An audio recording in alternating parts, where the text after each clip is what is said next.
Halo, Assalamualaikum teman-teman semua. Bergabung lagi dengan IG Live Konsulin Yuk. Terima kasih ya sudah mau standby menunggu Konsulin Yuk. Nah, malam ini Konsulin Yuk muncul kembali dengan IG Live yang ke-8 semenjak Konsulin Yuk didirikan. Nah, pada kali ini, Konselin Yuk mengangkat masalah tuberkulosis atau TBC. Adapun ini bertepatan dengan Hari TB Sedunia yang jatuh pada tanggal 24 Maret kemarin. Nah, penyakit TBC ini masih menjadi momok di negara kita Indonesia. Indonesia menyumbang hampir 2/3 kasus TBC untuk perbandingannya untuk dunia.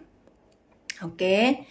Nah, kenapa TBC ini sangat menjadi momok dan sulit untuk ditumpaskan? Karena TBC ini sangat menular. Menularnya melalui udara. Nah, oleh karena itu kita harus bekerja sama dengan seluruh rakyat Indonesia bagaimana caranya untuk menekan atau menghilangkan kejadian TB di Indonesia ini. Nah, hari ini atau malam ini kita akan di narasumber dari IG Live Konsulin Yuk adalah Dr. Fenty Anggraini. Beliau seorang spesialis paru yang memang khusus salah satu penyakit yang ditangani di penyakit bagian paru adalah tuberkulosis ini atau yang biasa disingkat dengan TBC atau TB. Nah, Dr. Fenty ini berdomisili di Sumatera Barat, tepatnya di Kota Padang. Beliau berpraktek di Rumah Sakit RSUP M Jamil, di Rumah Sakit Universitas Andalas, dan Rumah Sakit Bunda BMC. Sementara itu kita menunggu Dr. Fenty bergabung dulu ya. Dr. Fenty.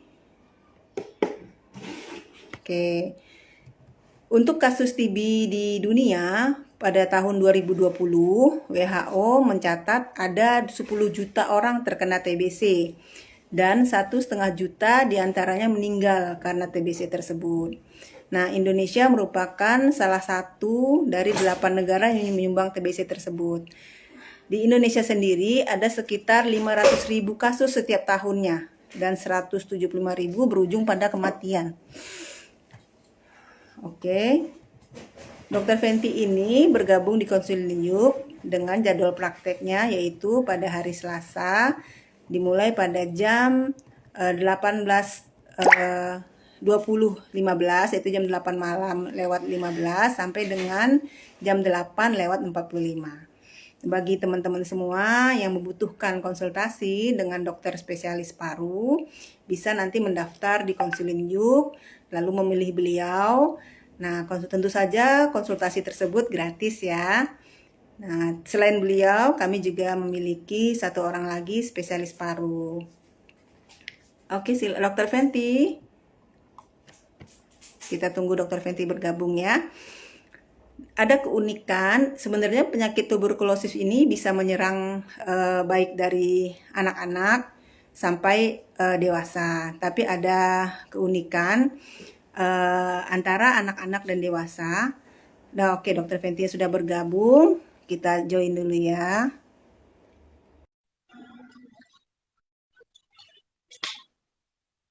Halo, Dokter Fenty. Ya, Assalamualaikum, Halo. Dok. Waalaikumsalam, Dok. Maaf ya, Ya, Dok ya. nggak apa-apa, Kendala. Dok. Enggak, saya juga tadi agak telat mulainya. Gimana, Dok, kabarnya? Sehat, Dok? Alhamdulillah sehat, Dokter. Dokter sehat? Ya, Alhamdulillah sehat. Baik, Dokter.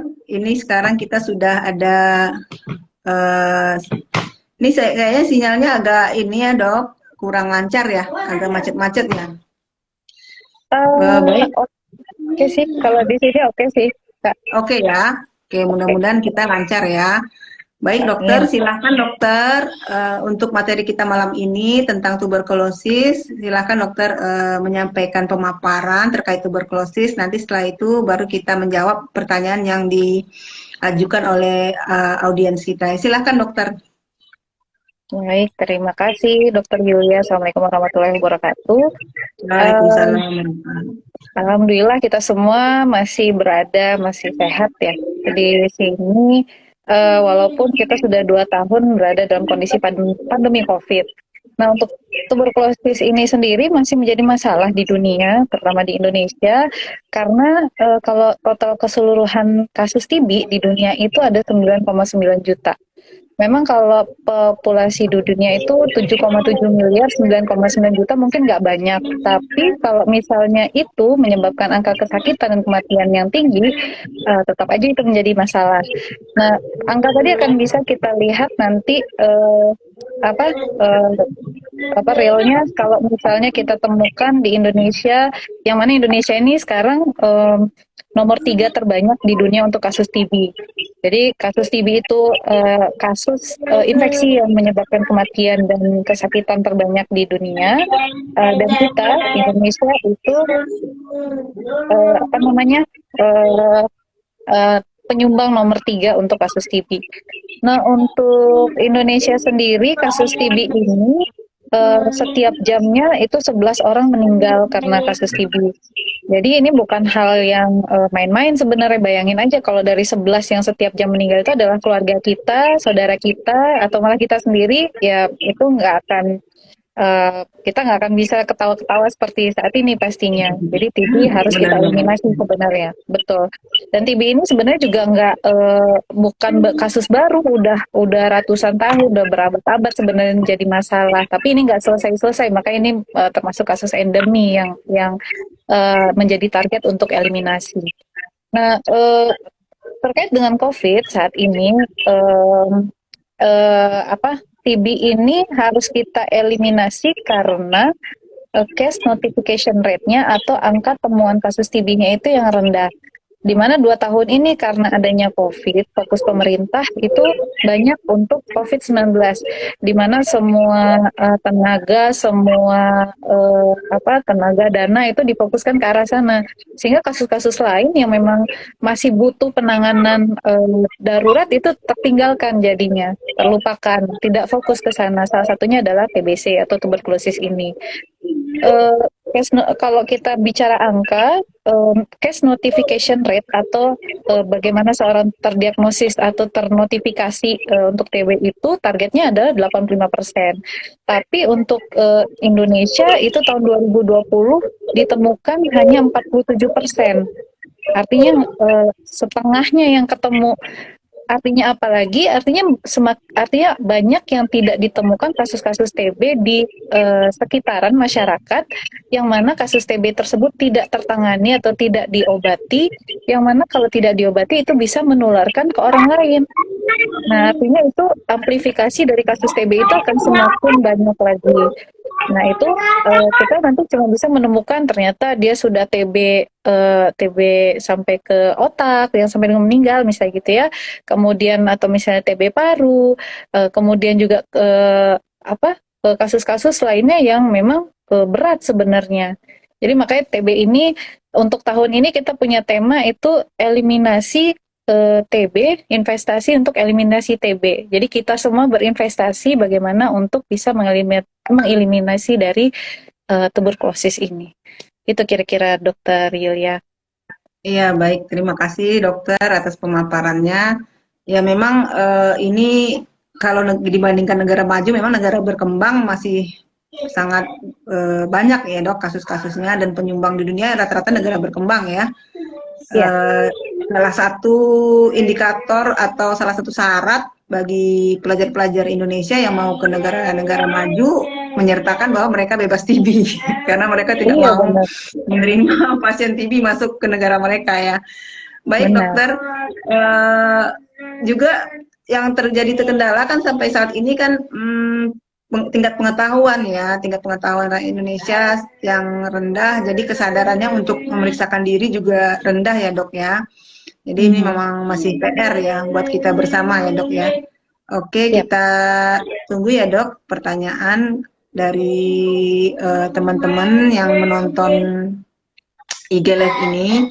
Eh, Kalau untuk di center kan tentunya menerima kasus rujukan ya dok.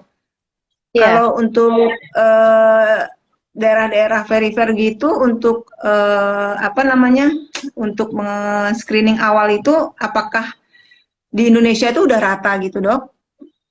Hmm, jadi kalau untuk screening, jadi sebenarnya upaya kita menemukan kasus TB ini ada yang sifatnya aktif, ada yang pasif. Kalau misalnya pasif itu menunggu di layanan kesehatan, mulai dari itu puskesmas atau fasilitas kesehatan yang tingkat satu seperti puskesmas, klinik, ataupun itu yang di tingkat 2, tingkat 3 seperti rumah sakit tipe B, tipe C, tipe B ataupun yang tipe A. Itu masih menerima layanan untuk TB ini. Dan tapi kalau yang kita menemukan kasus secara aktif, memang kita mencari kasus TB ini di populasi-populasi yang rentan untuk terkena TB. Jadi kalau misalnya tadi secara pasif kita menunggu orang yang sakit untuk datang, sedangkan kalau yang aktif itu kita datang ke populasi-populasi yang rentan terkena TB. Nah, sebenarnya kita semua di sini bisa berperan untuk mencari kasus aktif atau bersifat aktif dalam menemukan kasus TB. Contohnya atau kemana kita mau cari ininya, populasi yang rentan itu adalah kondisi-kondisi yang imunokompromis seperti pasien dengan diabetes mellitus, pasien dengan HIV, ataupun pasien dengan keganasan, gagal ginjal, itu kalau memang ada permasalahan penyakit. Tapi kalau misalnya tempat-tempat yang berisiko seperti petugas kesehatan yang memang berkontak dengan pasien TB, kemudian juga tempat-tempat yang kepadatannya cukup besar seperti lapas, kemudian panti asuhan, panti jompo. Nah, itu juga tempat-tempat yang beresiko atau sangat memungkinkan adanya kasus-kasus TB. Nah, selain itu kita juga harus berperan serta untuk mengedukasi masyarakat bahwa TB ini jangan dijadikan stigma. Jadi kan kalau misalnya dulu tuh menganggap TB ini adalah sakit kutukan, keturunan dan segala macamnya, semuanya pada denial dan menganggap ini juga TB adalah sakit pada orang-orang yang kelas bawah atau misalnya pada rakyat yang hidup susah atau misalnya hidup di tempat kumuh. Padahal enggak. TB itu bisa menyerang siapa saja, baik dia kurus ataupun gemuk itu bisa kena karena pada prinsipnya TB itu karena kondisi imunnya yang tidak adekuat bisa dalam kondisi fisiologis atau dalam kondisi patologis. Fisiologisnya dalam kondisi normal atau yang kondisi tidak normal. Kalau kondisi tidak normal itu karena penyakit yang tadi saya cerita seperti ada diabetes, eh, ada HIV. Sedangkan kalau yang dalam kondisi fisiologis atau pada normalnya itu anak-anak yang di bawah umur 5 tahun ataupun lansia itu secara normalnya memang daya tahan tubuh mereka belum optimal untuk menanggulangi kuman TB yang masuk ke paru-parunya gitu. Jadi kalau misalnya kita cerita di sekitaran kita pasti ada saja orang yang berpotensi untuk menularkan. Udara di sekitaran kita kemungkinan besar sudah ada MTB yang akan bisa kita hirup. Tapi kenapa ada yang bisa sakit, ada yang nggak sakit? Nah itu karena tubuh kita sendiri yang bisa memprosesnya. Karena imunnya cukup baik, ya imun itu komponennya dari nutrisi, istirahatnya, exercise-nya, pola hidupnya, semua itu mempengaruhi untuk imunitas kita dan bagaimana nanti imunitas itu bisa melawan apapun yang masuk ke tubuh termasuk kuman TB itu. Ya, Gitu ya, kira-kira. baik. Ya, baik dok. Ini sudah ada beberapa pertanyaan ya dok. Saya bacain satu persatu aja ya dok. Silahkan langsung dijawab. Eh,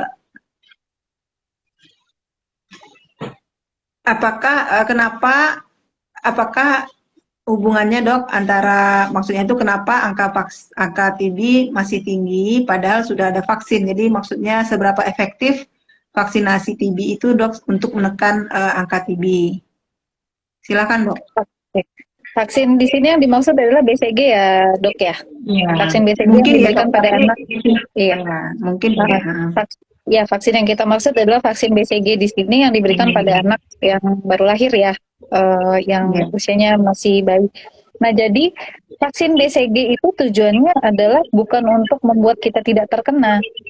Jadi vaksin BCG itu untuk vaksin yang ada itu dia mengindus atau menginduksi eh, daya tahan tubuh apa ya komponen imun yang ada di dalam tubuh kita sehingga nanti pada saat kuman TB-nya beneran masuk, tubuh kita itu cepat bereaksi untuk melawannya.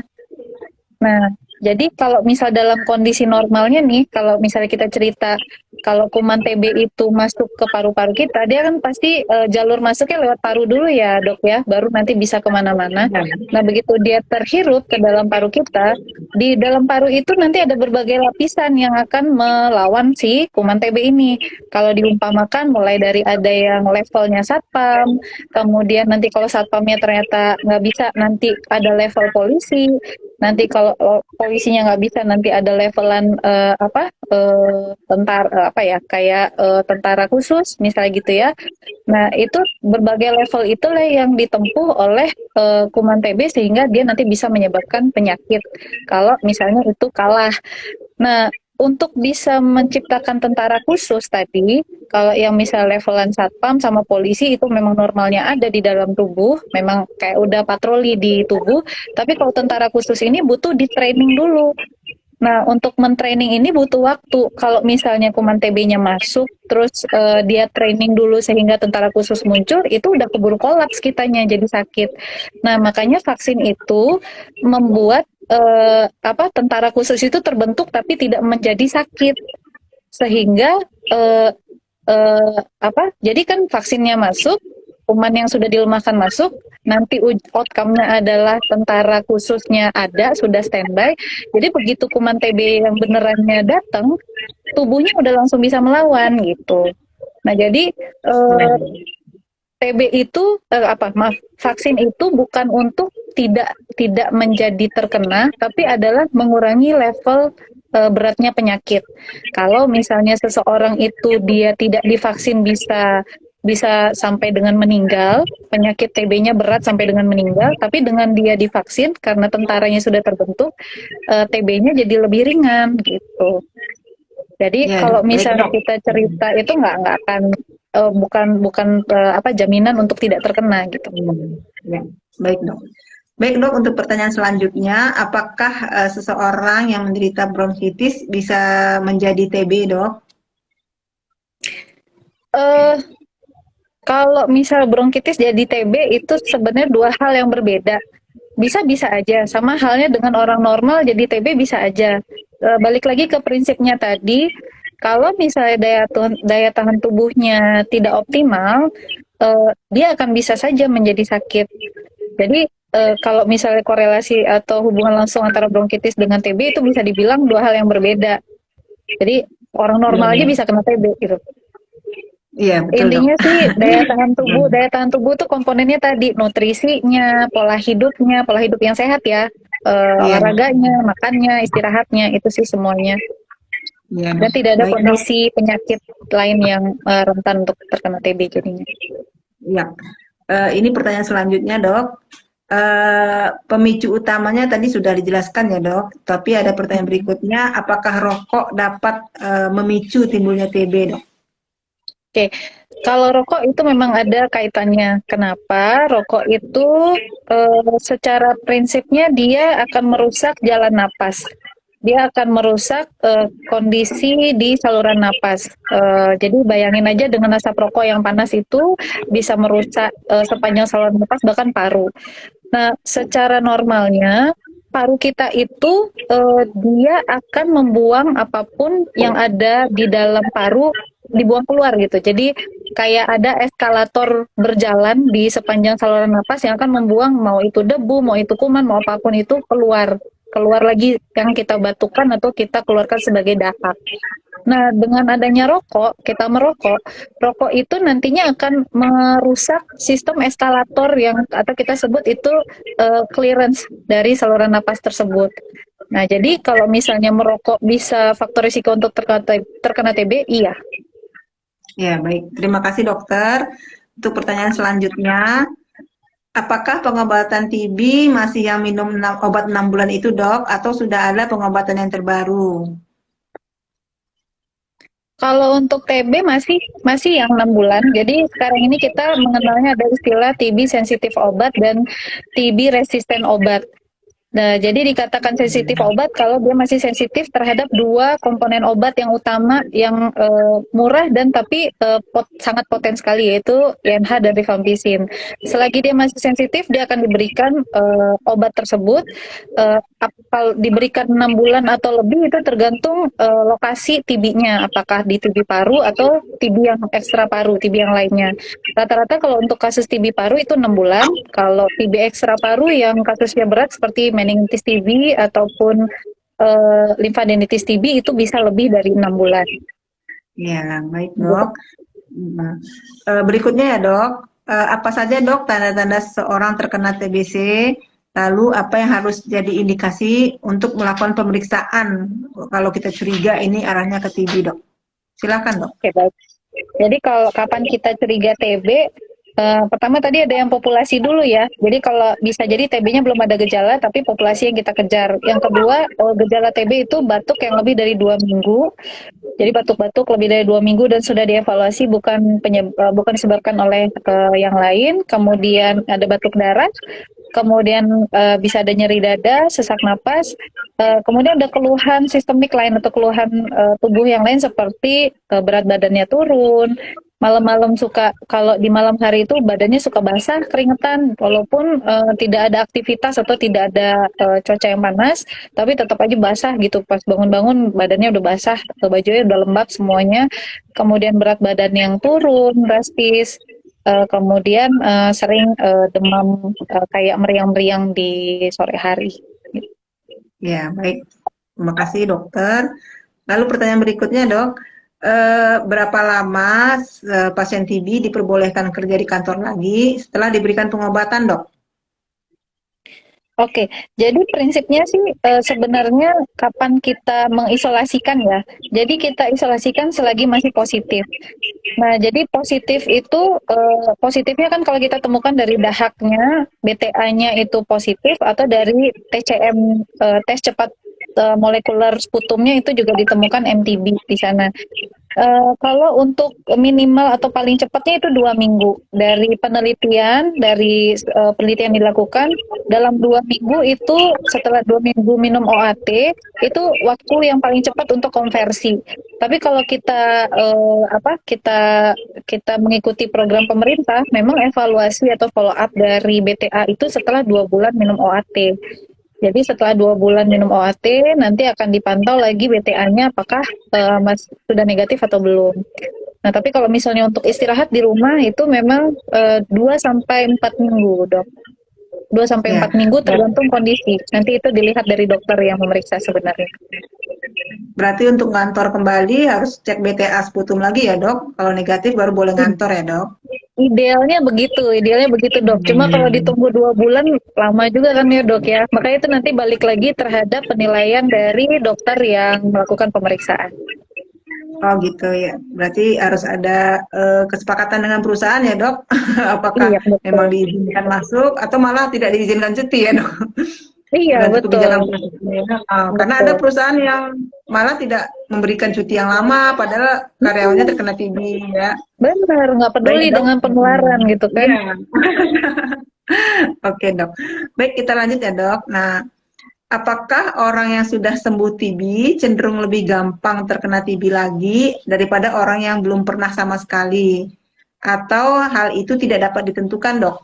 Silakan, Dok. Eh, Kalau cenderung terkena, jadi ada TB relapse namanya ya. Jadi sebenarnya seseorang itu bisa muncul TB-nya kalau misalnya daya tahan tubuhnya lagi drop. Nah, mau dia sudah pernah ataupun dia sebelumnya belum pernah, tapi dia berada di lingkungan yang terpapar oleh kuman TB, kalau lagi drop imunnya ya bakal muncul TB-nya. Nah, kita kan nggak pernah tahu apakah kita ini naif, artinya nggak pernah terpapar dengan kuman MTB, atau kita sudah pernah terpapar, cuma belum pernah terdiagnosis. Untuk orang-orang yang sudah pernah terdiagnosis, artinya dia memang ada penyakit, kebetulan dia berobat dan terdiagnosis. Dan itu kalau misal nanti dia lagi drop kondisinya setelah sembuh beberapa tahun, beberapa bulan atau beberapa tahun, kemudian nanti dia drop lagi, bisa saja nanti kuman MTB-nya muncul kembali. Nah, tapi bukan berarti pada orang bekas TB aja yang rentan. Pada kita negara yang cenderung kasus TB, kita kan memang high burden TB ya. Nah, jadi kita memang siapapun itu beresiko untuk terkena TB. Jadi Iya, iya, bisa benar. dibilang nggak ada hubungan sih sebenarnya. Jadi tergantung daya tahan tubuh sebenarnya, Dok. Iya, iya. Intinya harus meningkatkan daya tahan tubuh ya, Dok, Iya. agar tidak terkena TB ataupun TB-nya relapse. Baik, Dok, ini ada pertanyaan, bagaimana kiat-kiatnya untuk terhindar dari infeksi TB, Dok? Ya tadi itu meningkatkan daya tahan tubuh ya. Tadi makannya yang nutrisinya yang optimal, istirahatnya yang cukup, pola hidup sehat, berolahraga. Dan kalau Ya, misalnya intinya. punya faktor resiko seperti tadi ada yang penyakit yang bersifat menurunkan daya tahan tubuh ya harus dikontrol Ya, seperti intinya. diabetes ataupun HIV tadi. Ya, jadi intinya kita semua harus memperbaiki pola hidup ya, Dok. Jadi memang harus Iya. merubah gaya hidup, di mana menerapkan pola makan yang sehat, istirahat yang cukup, dan juga berolahraga.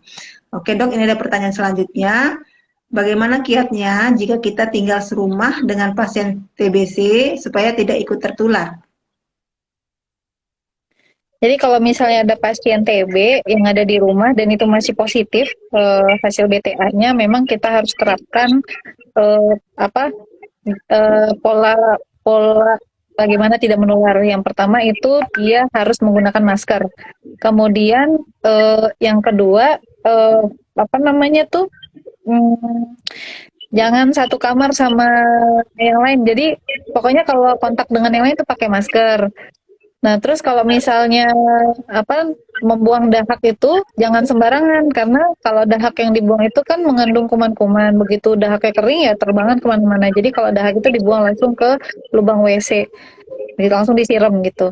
Kemudian kalau misalnya di rumah itu kita kan kalau ngobrol pasti ada kuman yang keluar kan ya. Kita ngomong, bernapas aja pasti ada yang keluar. Jadi usahakan ventilasi di rumah itu bagus. Jadi aliran udaranya bagus. Jadi begitu kiat-kiatnya. Jadi kalau sampai yang harus beda gelas, beda alat makan gitu-gitu sih nggak se-ekstrim itu. Pada prinsipnya kan TB itu droplet. Begitu ya, Dok. Baiknya bagaimana, Dok? Apakah pasien TB kalau misalnya di rumah sedang masih masa aktifnya, sedangkan kita yang mengurusnya, apakah kamarnya tidak usah yang pakai AC, Dok, sehingga biar ventilasinya cukup baik atau tidak masalah, Dok? Hanya dibedakan mungkin posisinya aja, khawatirnya saat bangun pagi, membuka pintu, masih ini kan, Dok, kalau dalam AC, bagaimana trik-triknya, Dok? Jadi kalau misalnya buka pintu ya, kalau untuk mengurangi konsentrasinya ya keluarnya memang ke udara terbuka, Dok. Jadi Hmm, jendela yang keluar, jangan buka pintu ke dalam rumah.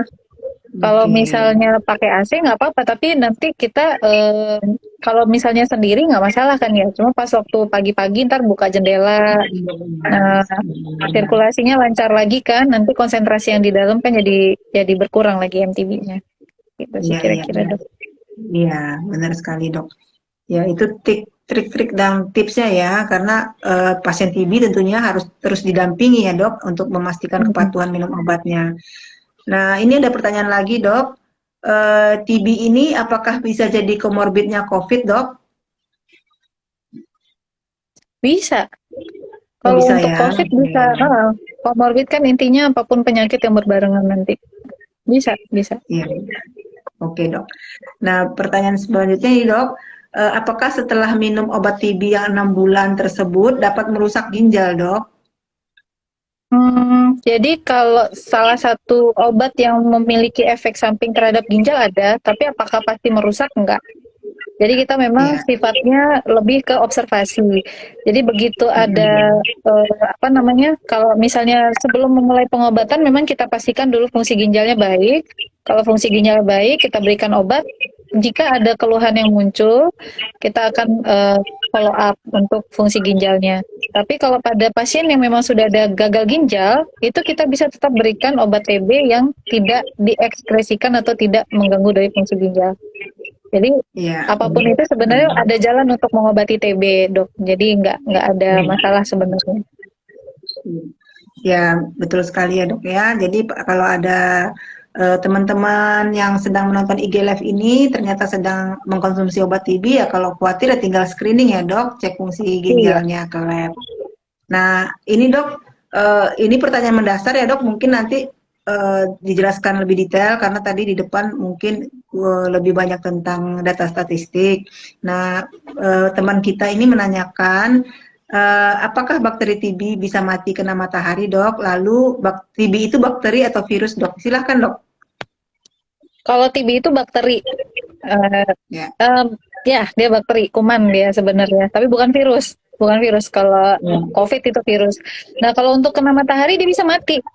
Jadi dia sebenarnya kalau misalnya dia makanya dia bisa mati kena sinar matahari. Makanya memang sanatorium TB itu memang yang nanti pasien-pasien itu dijemur gitu kan.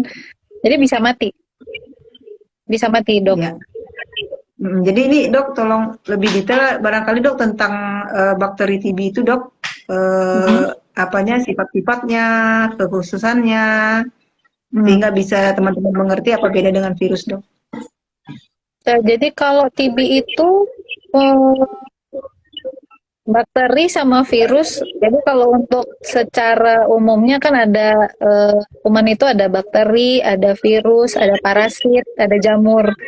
Nah, kalau untuk bakteri dan virus, bakteri itu dia lebih kompleks dibandingkan virus yang lebih lebih simple dia komponennya.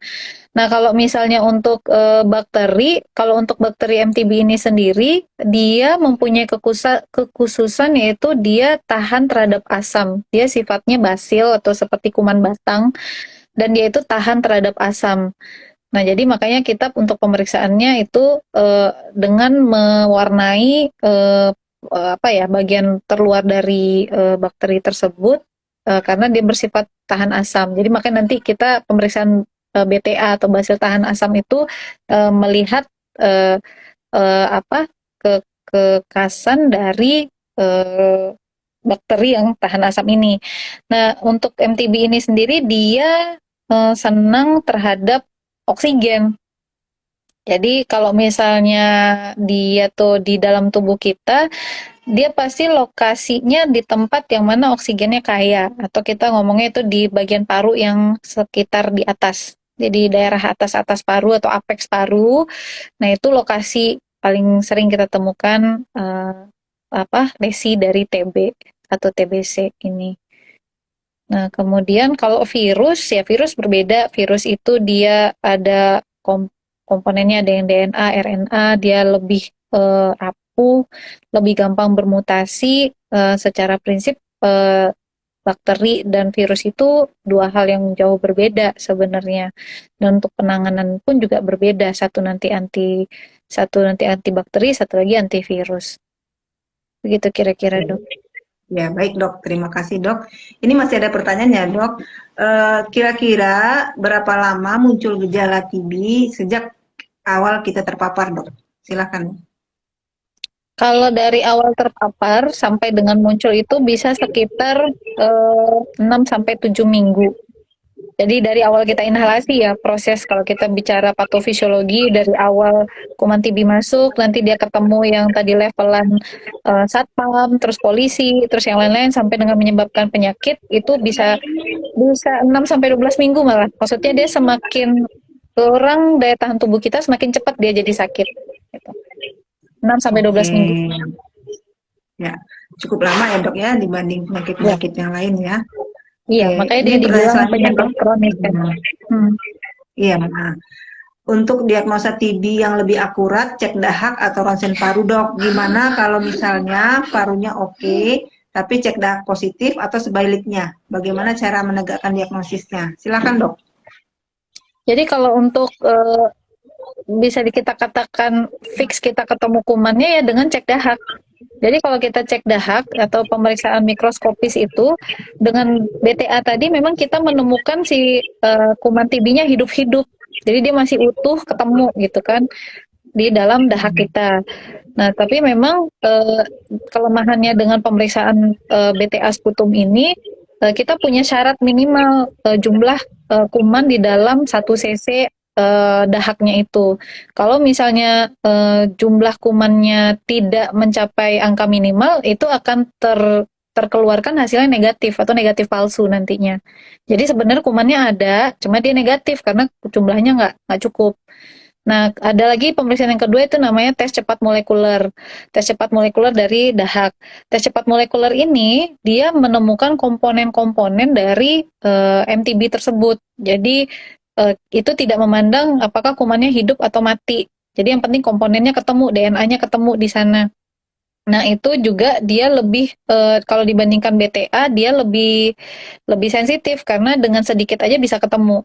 Nah, kalau ronsen, ronsen itu bisa dibilang akan terlihat kalau lesinya udah banyak. Kalau kerusakan parunya sudah cukup besar dalam artian agak banyak baru kelihatan.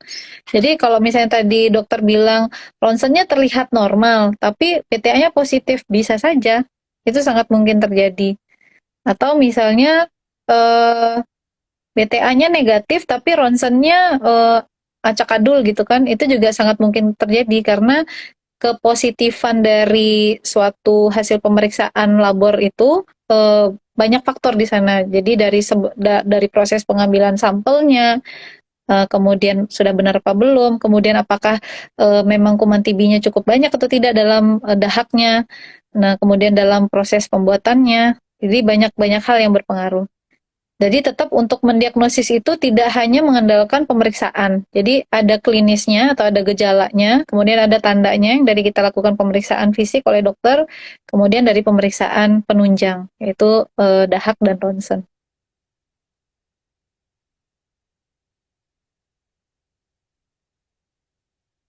Maaf, suara dokter tidak terdengar, Dok. Oke, ini terima kasih dokter atas jawabannya. Nah, berikutnya ada pertanyaan dok, apakah ada pandang makanan atau minuman bagi penderita TB dok? Kalau untuk prinsipnya diet pada penderita TB itu tinggi kalori, tinggi protein. Jadi sebenarnya nggak ada apapun pantangannya. Cuma memang pada pasien TB kan keluhannya adalah batuk ya, kebanyakan batuk.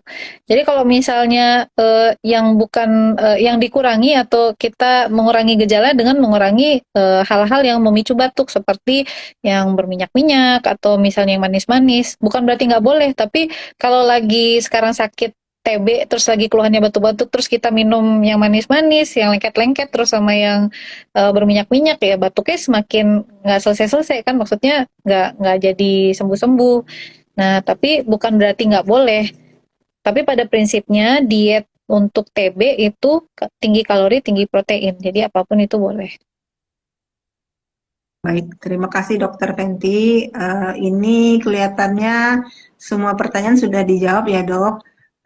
Tidak ada lagi pertanyaan. Mungkin dokter Fenty ingin memberikan kata-kata untuk menambah pengetahuan teman-teman agar bisa membantu menurunkan angka kejadian TB di Indonesia, dok. Silakan, dok. Ini sebelum kita tutup pertemuan ini ya, dok. Silakan, dok.